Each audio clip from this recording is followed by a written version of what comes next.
Hello friends, welcome back to smart pads. இந்த வீடியோவில் நம்ம என்ன பார்க்க போகிறோம்னா இப்போ என்னன்னா ரெய்னி சீசன் ஆரம்பிக்க போகுது. ஸோ நம்ம பேட்ஸ், ஃபிஷ்ஷஸ் எல்லாத்தையும் நம்ம கொஞ்சம் சேஃபாக பார்த்துக்கணும். ஏன்னா கிளைமேட் அப்படியே சேஞ்ச் ஆகும்போது நம்ம சில சைடு எஃபெக்ட்ஸ் வரும். நம்ம அதை கரெக்டாக மெயின்டைன் பண்ணி நம்ம ஃபுட்டெல்லாம் கரெக்டாக வச்சோம்னா நம்ம எல்லாத்தையும் காப்பாற்றிடலாம்.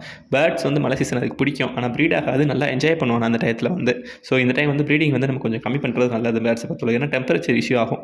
தென் நம்ம கடையில் என்ன அப்டேட்னா நம்ம காக்டெயில் வீட்டில் இருந்துச்சு, அதை நம்ம சேல்ஸ் பண்ணிடலாம் அப்படின்னு சொல்லி கொண்டு வந்திருக்கோம். ஸோ அது ஒரு அப்டேட் இருக்குது. தென் இந்த இப்போ மழை சீசனை பொறுத்தவரை என்னென்னா மெயினாக இந்த லூஸ் மோஷனு, இந்த கொத்தமல்லி இதெல்லாம் போகிறத கம்மி பண்ணிடுங்க. இந்த சீசனில் கொஞ்சம் சாலிடாக ஃபுட்டு வைங்க. அதாவது கோதுமை இந்த மாதிரி வச்சா ஒன்றும் ஆகாது. ஸோ இப்போ கிளைமேட் ஆரம்பிச்சனாலே நம்ம தான் பார்த்துக்கணும். சரி, வாங்க வீடியோக்குள்ளே போய் பார்க்கலாம். இப்போ நம்மளோட வீடியோ என்ன அப்டேட்னா நமக்கு போன டைம் லாஸ்ட்டாக ஃபிஷஸ் கொஞ்சம் எடுத்திருந்தோம். அந்த டைம் ஃபிஷஸ் எடுக்கலை. நார்மலாக இப்போ என்னென்ன ஃபிஷஸ் இருக்குது அப்படின்றத பார்க்கலாம். ஃபஸ்ட்டு நம்ம பார்த்தா டைகரு. இப்போ ரெண்டாவது இப்போ நீங்கள் பார்க்குறது நம்ம ஆக்சுவலாக ஃப்ளோரான் இந்த தடவை கொஞ்சம் வழக்கமாக எடுத்த சைஸை விட கொஞ்சம் பெரிய சைஸ் எடுத்திருக்கோம். ஸோ இதில் கொஞ்சம் நிறைய பீசஸ் இருக்குது. இந்த வீடியோ எடுத்தது ஒரு 5 days முன்னால் எடுத்தது. இப்போ கொஞ்சம் ஸ்டாக் கம்மியாக இருக்கும். ஆனால் எல்லா பீசஸுமே கொஞ்சம் அவைலபிள் இருக்கும்.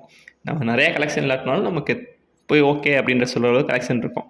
இப்போ இந்த கோல்டு ஃபிஷ் பார்த்துருப்பீங்களா, இது நாம் சின்ன பிள்ளையாக இருக்கும்போது நமக்கு கிடைக்காது. இப்போ கொஞ்சம் நல்லாவே கிடைக்கிது. இது ப்ளூ கோல்டுன்னு சொல்லுவாங்க இந்த கோல்டு ஃபிஷ்ஷை தென் நம்ம அடுத்து உங்களுக்கு தெரியும் ஜீப்ரா இருக்குது, கப்பீஸ் இருக்குது. கப்பீஸில் ஒரு 2-3 இது லோடாக வேறு இருக்குது. ஸோ கலர்ஃபுல் கொஞ்சம் ரொம்ப வெரைட்டியாக இல்லை, ஆனால் அதாவது எல்லாமே லோடாக இருந்துச்சு நான் பார்க்கும்போது, லாஸ்ட்டாக பார்க்கும்போது. ஸோ அடுத்து நம்ம மாலி ஃபிஷஸ். இது என்னென்னா பேண்டா மாலி, சாக்லேட் மாலின்னு சொல்லுவாங்க, பேண்டா மாலின்னு சொல்லுவாங்க, அந்த அது. ஸோ இது என்ன கடைக்கு விசிட் பண்ணி பார்த்து வாங்கிக்கோங்க எப்படி இருக்குன்ட்டு. இது சைஸ் கொஞ்சம் சிறுசாக இருக்கும். இந்த பேண்டா மாலி சைஸ். இது பேரண்ட் சைஸ் கிடையாது. பேரண்ட் சைஸ் கிடைக்கல. இது ப்ரீடிங் ஆயிரும். ஆனால் இது பேரண்ட் சைஸ் கிடையாது. ஸோ நமக்கு அடுத்து இதை விட கொஞ்சம் பெரிய சைஸ் நார்மல் மாலி, ஒயிட், பிளாக், ஆரஞ்சு இதெல்லாம் வரும். நீங்கள் வீடியோ கண்டினியூஸாக பாருங்கள், அந்த வீடியோவும் சேர்த்து வரும். ஸோ இதெல்லாம் எப்படி நல்லா ஹெல்த்தாக இருக்குது பார்க்க. இது உங்களுக்கு தெரியும், நல்லா எப்படி இருக்குன்றது தெரியும். ஃபிஷ்ஷஸை பொறுத்தளவுக்கு இந்த கிளைமேட் இஷ்யூ இருக்கனால ஃபிஷ்ஷஸும் கொஞ்சம் பாதிப்பு இருக்கும். ஸோ ப்ரீடிங் ஆகாது, ஆனால் க்ரோத் நல்லாயிருக்கும். ஃபிஷ் நல்லா வளரும், எல்லாமே பண்ணும். ஆனால் க்ரோத் கொஞ்சம் கம்மி. க்ரோத் நல்லாயிருக்கும், ப்ரீடிங் கொஞ்சம் கம்மியாக இருக்கும் கிளைமேட் இஷ்யூனால. தென் இப்போ நீங்கள் பார்க்குறது நம்மளோட டெட்ராஸ். இது கொஞ்சம் கலெக்ஷன் கம்மியாயிடுச்சு. ஃப்ளோரானை பொறுத்தவரை நம்ம ஹீட்டர் போட்டு விட்டோம். ஃப்ளோரானுக்கு கொஞ்சம் இந்த மாதிரி பெரிய ஃப்ளோரான் இருந்துச்சுன்னா ஹீட்டர் தேவைப்படும் டெம்பரேச்சர் இதனால. ஸோ ஹீட்டர் போட்டு விட்டு இதை மெயின்டைன் பண்ணிட்டோம். ஸோ இது பொறுத்தளவு நல்லா செட் ஆகிடுச்சு. ஸோ ஃப்ளோரான் பற்றி நமக்கு ஒன்றும் பெருசாக பிரச்சனை இல்லை, நல்லா ஆக்டிவாக தான் இருக்குது.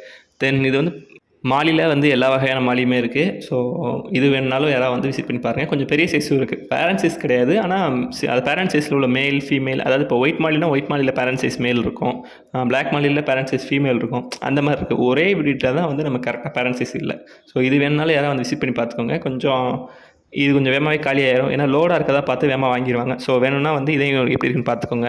அடுத்து நம்ம கோல்டு ஃபிஷஸ் கொஞ்சம் எடுத்துருக்கோம்ல, கோல்டு ஃபிஷ், கொய்கார்ப்பு, இதெல்லாமே ஒரு சூப்பராக இருக்குது. இந்த தடவை நல்லா ஆக்டிவாக வந்திருக்கு ஃபிஷஸ் எல்லாமே.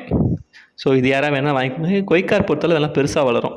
இப்போ நீங்கள் பார்க்குறது இதில் கொஞ்சம் பெரிய size koi carp. Goldfish normal goldfish தான். கொய்கார்ப்பு இந்த ப்ளூ கலரு கொஞ்சம் அது நல்லா பெருசாக வளரும். தென் நீங்கள் பார்க்குறது ஷார்க்கு. எப்போயுமே சொல்லுவாங்க எல்லாருக்குமே ஆல் டைம் ஃபேவரட்னு சொல்கிற மாதிரி ஷார்க்கு. ஏன்னா மோட்ரு கிடையாது, எதுவுமே தேவையில்லை. ஷார்க்கு மட்டும் தண்ணிக்கு விட்டோம்னா அதுவாக நல்லா சாப்பிட்டு வளர்ந்துகிட்டே இருக்கும். தென் இந்த பக்கம் நீங்கள் பார்க்குறது அந்த பெரிய ஷார்க் இருக்குல்ல, நீங்கள் பார்த்துருப்பீங்கல்ல.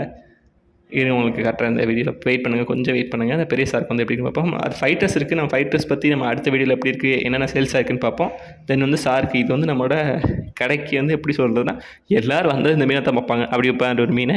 ஸோ நீங்கள் யாராவது விசிட் பண்ணியிருந்தீங்கன்னா எனக்கு கமெண்ட் செக்ஷனில் சொல்லுங்கள். இது நம்ம என்னென்னா இது என்ன ஃபிஷ்னா பிரானா ஃபிஷ்னு சொல்லுவோம்ல, அந்த பிரானா இது. ஆனால் இதுக்கு எப்படின்னா இது ஃபுட்டு போட்டால் சாப்பிட்ற பிரானா தான். அந்த படத்தில் பார்ப்போம்னா அந்த பிரானா கிடையாது. ஸோ அவங்க ஃப்ரெண்ட்ஸ் யாராவது ஃபிஷஸ் வாங்கணும்னு சொன்னாங்கன்னா அவங்களுக்கு இந்த வீடியோ அனுப்பி ஷேர் பண்ணி விடுங்க. ஸோ தேங்க்யூ ஃபார் வாட்சிங். அடுத்த வீடியோவில் பார்க்கலாம். பை.